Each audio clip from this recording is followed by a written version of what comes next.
इस वक्त की बड़ी खबर पूर्वी यूक्रेन के उग्लेदर में रूस ने हमला किया है। उग्लेदर में यूक्रेनी सैन्य डिपो पर रॉकेट और ड्रोन अटैक किया गया।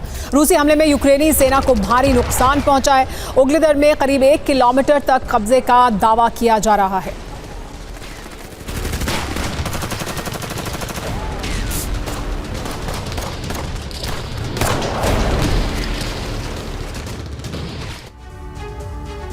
नेटो बेस पर हमला कर सकता है रूस। जर्मनी में बेस पर रूस के हमलों की आशंका है। रूसी ड्रोन के निशाने पर ग्लानकिचेन बेस है। जर्मन न्यूज एजेंसी डीपीए ने इसका बड़ा दावा किया है। हमलों की आशंका के बीच बेस की सुरक्षा बढ़ा दी गई है।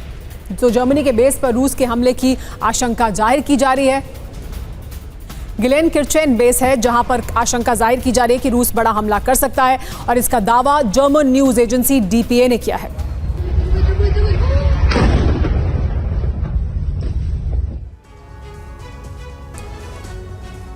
ऑपरेशन ग्लेनकिचेन क्या है? दरअसल खबर ये सामने आई है कि नेटो बेस ग्लेनकिचेन पर हमले का अलर्ट जारी किया गया है। जर्मनी में मौजूद बेस पर ड्रोन अटैक की आशंका जाहिर की जा रही है। हमलों की आशंका के बीच बेस की सुरक्षा को बढ़ा दिया गया है, लेकिन इस बेस के आसपास नेटो की सेना तैनात कर दी गई है। बेस के गैर जरूरी स्टाफ को छुट्टी पर भेज दिया गया है। यानी इस हद तक डर है, इस हद तक आशंका जाहिर की जा रही है कि हमला हो सकता है। हमले की आशंका क्यों है ये समझिए, क्यों इतने सख्त कदम उठाए गए हैं। रूस के लिए बड़ा खतरा माना जाता है नेटो का बेस। जो ये बेस है, ये एरोबोर्न वार्निंग एंड कंट्रोल सिस्टम यहां पर तैनात है। रूस के हथियारों के मूवमेंट की जानकारी जुटाता है ये बेस, यानी रूस अगर कोई भी मूवमेंट करता है उसकी जानकारी यहीं से हासिल की जाती है। इस बीच खार्किव में बनी यूक्रेन की सेकेंड फ्रंट लाइन से हम आपको TV9 भारतवर्ष संवाददाता विपिन चौबे की रिपोर्ट भी दिखाते हैं। हम इस वक्त खार्किव के फ्रंट लाइन पर मौजूद हैं, जो कि यूक्रेन की सरजमी है। और अब जब हम इस रिपोर्ट को तैयार कर रहे हैं तो आज सुबह 3 बजे से लगातार रशिया खार्किव का इलाका हो, सूमी का इलाका हो, क्रुक्स का इलाका हो या फिर कीव, राजधानी कीव का इलाका हो, इन तमाम जगहों पर हमले कर रहा है और लगातार हमले कर रहा है। उसका जवाब यूक्रेन भी देता नजर आ रहा है।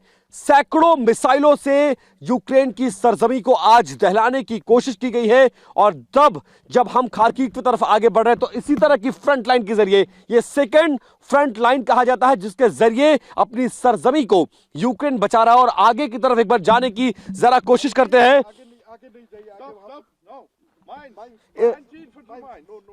नो, वी कैनॉट गो।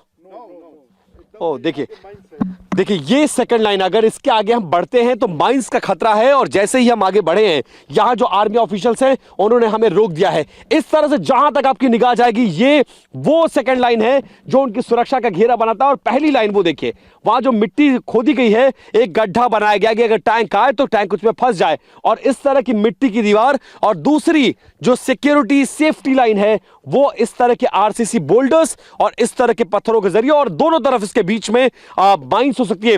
क्या गर्ग साहब, अगर हम इधर बीच जाने की कोशिश करें तो भी खतरा है? बीच में, ये दोनों के बीच में एंटी माइंस लगा हुआ है। अच्छा। और ये यहाँ सेकंड जो टैंक के लिए एंटी टैंक माइंस इसमें और इसमें सिंपल माइंस है।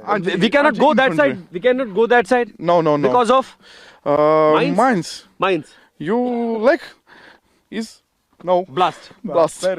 पैर कम से कम जरूर चला जाएगा। कहने का मतलब है क्योंकि वो फर्स्ट, अगर हम इधर जाने की कोशिश किए तो फिर हमारा बचना मुश्किल है। 90% है बचना मुश्किल। अगर थोड़ा बच भी गए तो पैर 100% चला जाएगा। और ये सिर्फ दुश्मनों के लिए कि दुश्मन इस एरिया को क्रॉस ना कर पाए। ये हमारा बॉर्डर लाइन हुआ। यहाँ पर हम लोग इस तरफ, जरा कैमरा दिखाइए, इस तरफ रशिया का और इस तरफ यूक्रेन है। यूक्रेन की सरजमी को बचाने के लिए इस तरह की बॉर्डर लाइन तैयार की गई। हाँ जी, बॉर्डर लाइन तैयार की गई है। ये 22 के बाद शुरू किया गया था। 2022 में जिस तरह की घुसपैठ हुई है, उसके बाद से देखिए कैसे यूक्रेनी सरजमी को बचाया जा रहा है। और खासकर तब जब लगातार हमले जारी हैं। आज जब इस रिपोर्ट को हम बना रहे हैं तब खबर यह है कि सैकड़ों मिसाइलों के जरिए रशिया ने यूक्रेन की सरजमी को दहलाने की कोशिश की है। सूमी का इलाका हो, इसके अलावा कीव के इलाके हो, खार्किव का इलाका जहां पर हम खड़े हैं। और ये हम आपको यूक्रेन की जमीन दिखा रहे हैं, जिसके तीनों तरफ आप देखेंगे तो माइंस ही माइंस बिछे हुए हैं। आगे जाने की मनाही है। युद्ध बढ़ता जा रहा है क्योंकि क्रुक्स के इलाकों में जिस तरह से होल्ड जमाता जा रहा है यूक्रेन, उससे रशिया बहुत ज्यादा परेशान है। प्रधानमंत्री मोदी के दौरे और इंडिपेंडेंस डे के बाद जो शांति थी उसके बाद से अब तबाही मचा रहा है। सैकड़ों मिसाइलों के जरिए निशाना बनाया जा रहा है रिहायशी इलाके को, एयरपोर्ट के इलाके को। T2 बॉम्बर से, ड्रोन से निशाना बनाया जा रहा है और मिसाइलों से यूक्रेन की सरजमी को दहलाने की कोशिश की जा रही है। कैमरा पर्सन वीरेंद्र मौर्य के साथ Vipin Choubey, TV9 Bharatvarsh, Kharkiv frontline.